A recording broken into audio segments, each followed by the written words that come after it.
दोस्तों नमस्कार, मैं आपका दोस्त क्रमपाल। आज हम फिर जींद की चौधरी रणबीर सिंह यूनिवर्सिटी में हैं और बहुत सारे बच्चों के सवाल हैं अलग अलग एग्ज़ाम्स को लेकर, अलग अलग कोर्सों को लेकर। तो उनके बारे में आज जो यूनिवर्सिटी के डीन एकेडमिक फेयर हैं डॉक्टर संजय कुमार सिन्हा जी, उनसे बात करेंगे। सर नमस्कार। नमस्कार जी। सर, कई बच्चों के सवाल हैं, बहुत सारे मैसेज हमारे पास आ रहे हैं, तो एक एक करके हम शुरुआत करते हैं। सर, एक पिछले दिनों जो हमारी बात हुई थी उसमें एक हुई थी कि बीकॉम और बीबीए का 4 साल का हम कोर्स शुरू करने जा रहे हैं। तो जैसे कोर्स तो 3 साल का होता है, उस 4 साल का क्या मतलब है सर, क्या बेनिफिट है उसका? जी, मैं आपको ये कहना चाहता हूँ कि जो 4 साल का बीबीए और 4 साल का बीकॉम है वो हमारे भारत सरकार के नेशनल एजुकेशन पॉलिसी 2020 के तहत किया गया है।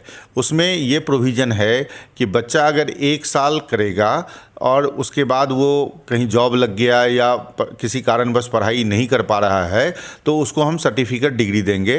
फिर अगर वो 2 साल के बाद अगर कोर्स छोड़ता है, जिसको बोलते हैं एग्जिट करना, तो उसको हम डिप्लोमा का देंगे। जो 3 साल का करेगा उसको हम सर्टिफिकेट का डिग्री देंगे। जो चौथे साल डिग्री करेगा उसको हम बीबीए ऑनर्स ऑब्लिक रिसर्च का डिग्री देंगे या बीकॉम ऑनर्स ऑब्लिक रिसर्च का डिग्री देंगे। और उसके बाद वो पीजी सिर्फ 1 साल का करेगा। 1 साल का पीजी करने के बाद उसको रिसर्च में, जैसे पीएचडी के लिए वो जाना चाहता है तो वो पीएचडी कर सकता है। दूसरी बात ये है कि ये जो हमारा सिलेबस है वो ट्रेडिशनल बीबीए और बीकॉम से डिफरेंट है। उसमें 3 पॉइंट रखा गया है। एक तो लर्निंग आउटकम बेस्ड पर सिलेबस बना हुआ है।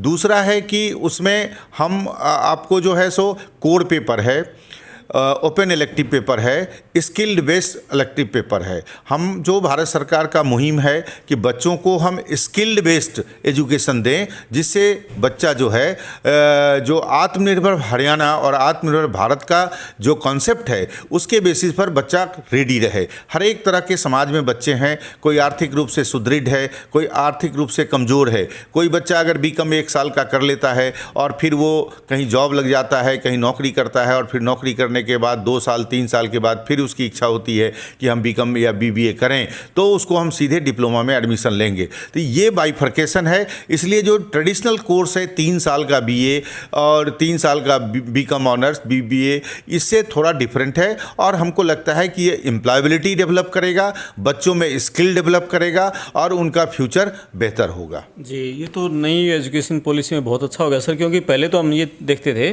कि मान लिया हम पीजी कर रहे हैं, यूजी कर रहे हैं, बीच में छोड़ दिया तो हमारी डिग्री अधूरी रह जाती थी। जी, तो इसीलिए ये जो national education new education policy है, नेशनल एजुकेशन पॉलिसी 2020 है, इसमें इस तरह का प्रावधान है कि किसी भी बच्चे की पढ़ाई किसी भी स्तर में ना छूटे कभी भी। अच्छा, दूसरा इसमें एक बेनिफिट ये भी है कि आज बच्चा जींद यूनिवर्सिटी से कर रहा है, चौधरी रणबीर सिंह यूनिवर्सिटी से कर रहा है, कल बच्चा अगर मान लीजिए बेंगलोर चला जाता है, कल बच्चा अगर कहीं लखनऊ चला जाता है, तो वहाँ उनका एकेडमिक बैंक ऑफ क्रेडिट बनेगा, जिससे उनका क्रेडिट ट्रांसफ़र हो जाएगा। और फर्स्ट ईयर मान लीजिए वो यहाँ से करके जाता है तो हम सर्टिफिकेट देते हैं, और दूसरा जो वो लखनऊ यूनिवर्सिटी या बेंगलोर में या महाराष्ट्र में कहीं भी एडमिशन लेता है तो उसका सीधे दूसरे साल एडमिशन होगा और हम एकेडमिक बैंक क्रेडिट का जो बैंक है वो हम ट्रांसफ़र कर देंगे वहाँ।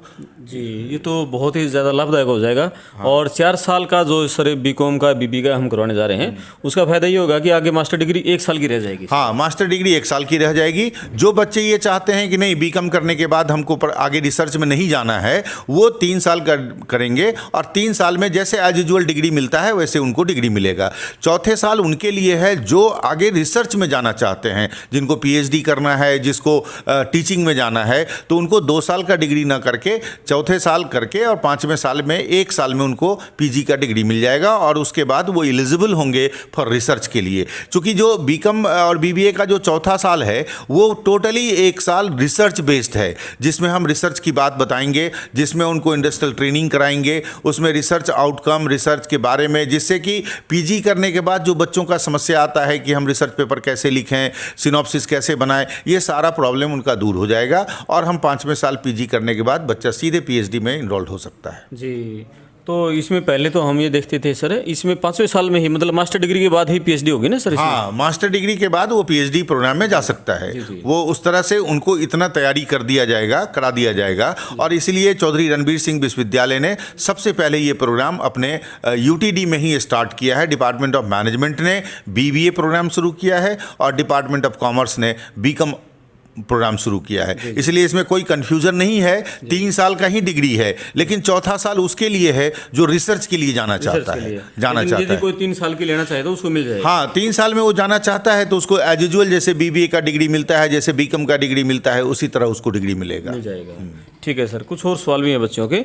एक सवाल है सर, जो बीएड के फर्स्ट ईयर और सेकंड ईयर के फाइनल एग्जाम कब होंगे? हाँ, बीएड के फर्स्ट ईयर और सेकंड ईयर के एग्जाम को थोड़ा प्रीपोन्ड करने पर विचार कर रही है यूनिवर्सिटी। चूंकि कुरुक्षेत्र यूनिवर्सिटी ने प्रीपोन्ड की है, 5 अगस्त से उन्होंने शेड्यूल किया है। वो इसलिए किया जा रहा है कि जो कोविड में 2-3 साल में जो हमारा सेशन लंबा हो गया है, उसको कम करने के लिए, कि जैसे जैसे नॉर्मल सिस्टम में जैसे कोविड से हम उबर रहे हैं या उबर गए हैं, तो उस सेशन को नॉर्मलाइज करने के लिए है। उस पर एक मीटिंग हुई है प्रीपोन्ड करने के लिए। अभी डिसीजन जो है अंडर प्रोसेस है। जैसा भी होगा आपको बता दिया जाएगा। क्योंकि सोशल मीडिया पर बहुत सारी बातें चल रही हैं। कोई कह रहा है 26 अगस्त 16 अगस्त से हो रहे हैं, कोई कह रहा है 28 सितंबर से हो रहे हैं। इस तरह के बच्चों में काफ़ी नहीं, अभी इस तरह का कोई कन्फ्यूजन नहीं है। क्योंकि सोशल मीडिया में कुछ र्यूमर भी होता है। जो भी होगा पहले मेरे वेबसाइट पर आएगा, फिर उसके अकॉर्डिंगली किया जाएगा। जो भी होगा स्टूडेंट इंटरेस्ट के लिए होगा और उससे स्टूडेंट कहीं ना कहीं उनको लाभार्थी ही होंगे, उससे कोई नुकसान नहीं होगा।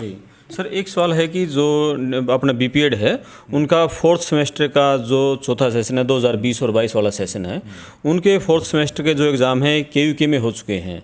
तो अपना सीआरएसयू में कब तक कंप्लीट हो जाएगा? हम भी उस पर विचार कर रहे हैं। हम उस पर एकेडमिक काउंसिल का मीटिंग किए थे। बेसिकली बीएड, बीपीएड, डीबीएड, डीएड, ये कई इस तरह का जो प्रोग्राम है उसके लिए मीटिंग किया था कि बच्चों का कम से कम समय का नुकसान न हो, टाइम बचे। तो हम लोग भी उस पर विचार कर रहे हैं। ये भी बहुत जल्दी ही आपको सूचित किया जाएगा और वेबसाइट पर आ जाएगा जी। और एक सर, जो अपना डीपीएड रीअपियर के एग्ज़ाम कब होंगे 4th सेमेस्टर के? 4th सेमेस्टर के रीअपियर का एग्ज़ाम बहुत जल्दी ही कराया जा रहा है। उसका फॉर्म भराया जा रहा है। ये पहले भी मैंने कहा था, जैसे ही फॉर्म का लास्ट डेट खत्म होगा हम रीअपियर का एग्ज़ाम करा देंगे जी। और एक सर ये है कि बहुत सारे बच्चों का पीछे ग्रेस नंबर को लेकर है कि ग्रेस नंबर सर कितने अंक तक मिल सकते हैं?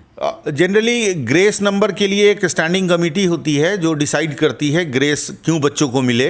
कभी कोई पेपर में, कहीं क्वेश्चन पेपर में कोई त्रुटि रहने से कुछ इस तरह का समस्या आता है तो ग्रेस देते हैं। लेकिन ग्रेस का मतलब होता है कि पास कराना, और वो जनरली 40% से 50% तक ही होता है, इससे ज़्यादा नहीं होता है। जी जी। उसके लिए क्या करना होगा बच्चों को सर? बच्चे को तो कुछ नहीं करना पड़ता है। बच्चों का तो वहाँ से जो रिप्रेजेंटेशन होता है, उस रिप्रेजेंटेशन के बेसिस पर स्टैंडिंग कमेटी में जाता है और स्टैंडिंग कमेटी अकॉर्डिंगली उसका जजमेंट करता है और फिर वो डिसाइड करता है कि इनको ग्रेस उसको देना चाहिए या नहीं देना चाहिए। ठीक, थैंक यू सर, बहुत सारी अच्छी जानकारी देने के लिए आपका धन्यवाद। कोर्स के लिए भी आप जानकारी लेना उसकी अलग से वीडियो है सर, मैं उसकी। ठीक है, थैंक यू सर। मैं दोबारा बोलता हूँ। तो सर, बहुत अच्छी जानकारी आपने दी, जो बीकॉम 4 ईयर और बीबीए 4 ईयर और डीपीएड, बीपीएड और बीएड के एग्ज़ाम को लेकर बहुत बहुत धन्यवाद सर आपका। धन्यवाद आपका। हम चाहते हैं कि ये आपका प्रसारित हो, जिससे बच्चों में जो जानकारी का अभाव है वो अभाव दूर हो सके। ठीक, थैंक यू सर। नमस्कार।